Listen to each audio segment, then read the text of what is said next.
Oke, pada video kali ini kita akan melanjutkan pembahasan soal KSN Fisika SMA, dan soal yang akan kita bahas adalah soal yang berkaitan dengan gerak benda dalam pengaruh gaya gesek.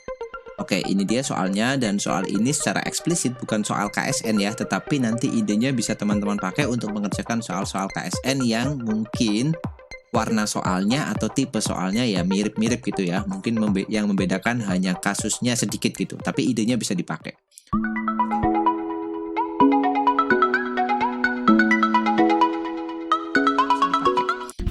Oke, kita mulai baca soalnya dulu. A ball is mass m is thrown vertically upward with a speed of VO atau V0 ya.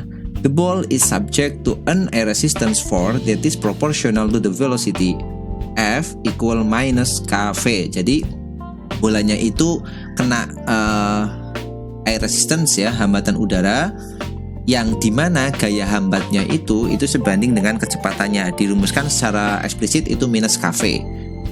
The acceleration of the free fall is g. Jadi percepatan gravitasinya itu g. Pertanyaannya adalah determine the expression for the velocity as a function of time in term of any or all of the constant. Jadi kita disuruh diminta untuk mencari kecepatan sebagai fungsi waktu dalam bentuk sebagian atau semua konstanta yang diberikan di soal ya, jadi V0 dalam K dalam M seperti itu. Jadi kalau kita lihat kasusnya ada bola ya, bola itu dari bawah kemudian dilempar ke atas dengan kecepatan awal V0, tentu bolanya akan naik kan. Nah, bolanya akan naik, kemudian pada saat dia naik itu dia kena, misalkan di sini ya saya gambar pakai kotak kayak gitu, dia kena hambatan udara di situ. Nah, tentu kasusnya nggak sesederhana gerak vertikal ke atas biasa, karena biasanya kita menganalisis gerak vertikal ke atas itu hambatan udaranya itu diabaikan. Nah, sekarang hambatan udaranya itu dihitung. Nah, bagaimana kalau ada hambatan udara gitu? Nah, kita akan analisis. Jadi mula-mula kita tinjau dulu si bola itu misalkan pada kondisi seperti ini ya, dan kita buat acuan misalkan ke atas itu arah positif. Nah, misalkan ke atasnya itu sumbu Y ya, Y ke atas itu positif, berarti gravitasinya dia ke bawah, G. Kemudian pada bola ini bekerja gaya beratnya dia sendiri yaitu W, yang nilainya itu M kali G, dan dia punya gaya gesek ya, karena sedang bergerak ke atas, naik ke atas. Misalkan dia di sini punya kecepatan V, maka dia akan mendapat gaya hambat yang arahnya kemana ya, tentu saja ke bawah. Ini F-nya ya, F hambatnya yang di sini ya. Kemudian dia di bawah sini tadi mula-mula dia diberi kecepatan awal V0. Jadi ini bolanya sedang bergerak ke atas gitu. Nah, kita aplikasikan hukum 2 Newton di sini. Sigma F sama dengan M kali A. Nah, tentu saja bola ini bergerak secara diperlambat kan. Berarti gaya-gaya yang memperlambatnya adalah gaya beratnya sendiri dan gaya geseknya ya. Jadi minus kita tulis negatif karena dia memperlambat dan arahnya ke bawah ya, acuan ke atasnya tadi positif. Jadi minus kV kemudian minus mg sama dengan M kali A ya. Kita bagi dengan M semua biar lebih sederhana, jadi minus, kita kurung aja di sini, K per MV, kemudian ini jadi plus kan, ini minusnya keluar jadi plus G, kemudian sama dengan A. Nah, kita akan mencari fungsi kecepatan sebagai fungsi waktu ya, kecepatan sebagai fungsi waktu. Maka kita ubah A-nya itu dengan definisi apa? A itu adalah dv dt kan, A itu adalah turunan kecepatan terhadap waktu. Ingat ini, A-nya dv dt. Kita ganti A-nya ke sini. Nah, A-nya dihapus dulu ya. Oke, selanjutnya kita gantikan minus K per M, kemudian V di sini plus G. Nah, ini sama dengan otomatis dv dt. Nah, dengan menjalankan persamaan ini kita sudah bisa menemukan V sebagai fungsi T kan, karena di sini dv, kemudian ada V juga dan ada dt. Berarti fungsi V sebagai fungsi T-nya sudah bisa kita temukan dengan menyelesaikan persamaan diferensial ini kan. Nah, ini sebenarnya bukan persamaan diferensial yang rumit ya. Ini persamaan biasa aja kalau kita separasikan variabelnya, kita pisah. Jadi di sini kita pisahkan minus dt, ini sama dengan dv per K per M V plus G kan. Nah, kan seperti ini. Nah, artinya ini sudah bisa terselesaikan dengan menjalankan integralnya. Kita pasang integral di sini, kita pasang integral di sini.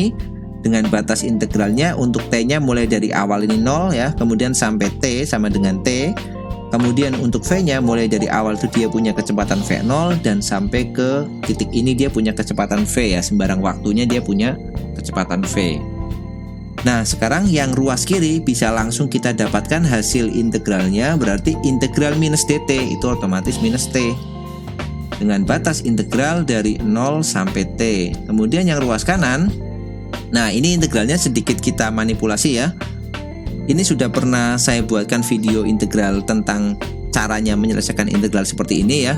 Nanti kalau teman-teman yang belum menyaksikan videonya, saya taruh linknya di bawah, bisa dipelajari. Ya, ini kita substitusi ya, kita lakukan substitusi di bagian D-nya, ini V0, kemudian ini V, D-nya kita ubah, bukan dV, tapi D dari K per MV minus positif ya, positif G, kita kalikan dengan turunannya ini ya, supaya tetap dV, maka kita harus kalikan dengan turunannya. Ini teknik substitusinya seperti ini. Ya, nanti bisa dilihat ya di videonya, asal muasalnya kita nggak akan jelaskan lagi di sini. Jadi ini dikalikan dengan 1 per K per M ya. Maka ini nilai yang atas ini setara dengan dV. Karena turunan dari dK per MV plus G itu adalah dV dikalikan 1 per K per M. Maka ini K per M nya tetap hilang, maka sama dengan dV aja. Kemudian yang bawah kita tulis ulang, K per MV plus G. Nah, berarti kita bisa keluarkan nih faktor yang 1 per K per M ini. Ya, 1 per K per M nya bisa kita keluarkan. Jadi ini kita masukkan batasnya minus T ya, yang 0 nggak perlu karena minus T dikurang 0 jadi 0, sama dengan ini M per K integral dari V0 sampai V. Nah ini kan sudah sama ini. Ini kan K per MVG, ini juga K per MVG. Artinya integralnya sudah sama, maka langsung bisa kita integralkan langsung ini. Anggap aja ini K per MVG itu A ya. Ini berarti integral DA per A. Nah, integral DX per X atau DA per A itu kan ln ya, ln ya, ln A. Berarti ini langsung bisa kita masukkan integralnya, jadi sama dengan M per K ln dari A. A-nya apa? A-nya itu K per MV, K per MV plus G dengan batas integral dari V0 sampai V.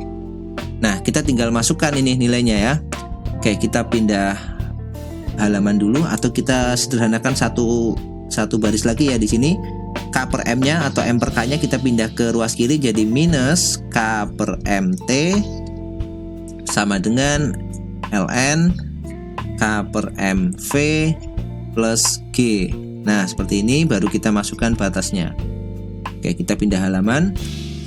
Kita tulis ulang di sini, minus K per MT sama dengan ini ln dari, kita masukkan dulu yang batas atasnya adalah V, berarti K per MV plus G, K per MV plus G, kemudian dikurangi dengan batas bawahnya adalah V0, ln K per MV0 plus G.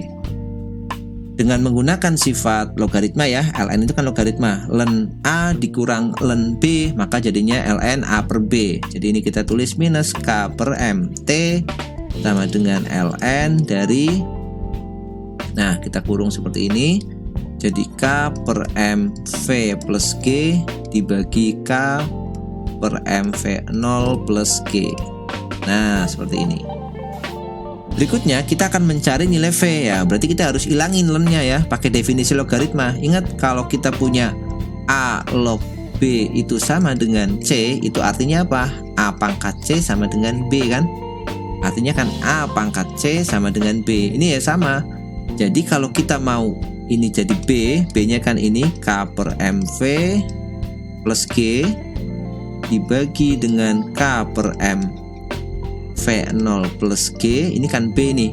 Berarti yang ruas kiri itu A pangkat C. A itu adalah basis dari nilai logaritmanya. ln itu kan E log ya. Berarti E pangkat minus K per M T. Nah seperti ini. Tinggal kita rapiin bentuknya. Jadi yang V0 sama G nya pindah ke kanan, jadi E pangkat minus K per M T dikali dengan K per M V0 plus G sama dengan K per M V plus G. Nah dapat ya. Berarti kita pindah ke atas. Berarti kita pindah G nya ke kiri ya, jadi E pangkat minus K per MT minus K per MT dalam kurung K per M V0 plus G minus G. Nah, G-nya pindah ke kiri ya. Minus G sama dengan K per MV. K per MV. Jadi, kalau kita kalikan semuanya dengan M per K, ini jadi habis V-nya ya. Jadi V sama dengan E pangkat minus K per MT-nya tetap. Kita kalikan semua dengan M per K, berarti ini tinggal V0 plus G atau MG per K ya. GM per K minus G atau MG per K. Ya, kita rapikan sekali lagi biar sama ya. Jadi V sebagai fungsi T itu nilainya sama dengan V0 plus MG per K dikali E pangkat minus K per MT, kemudian dikurang MG per K. Nah, ini adalah bentuk atau ekspresi dari V sebagai fungsi T. Nah, kira-kira seperti itu ya, salah satu alternatif penyelesaiannya. Oke, ini dulu videonya pada kesempatan kali ini. Semoga ada manfaatnya dan bisa menambah referensi teman-teman untuk belajar menyelesaikan persoalan-persoalan fisika, khususnya di Olimpiade atau di bidang-bidang yang lain ya, untuk soal lomba atau apa gitu. Oke, terima kasih. Sampai ini dulu. Kita jumpa lagi di video selanjutnya. Sampai jumpa dan tetap semangat.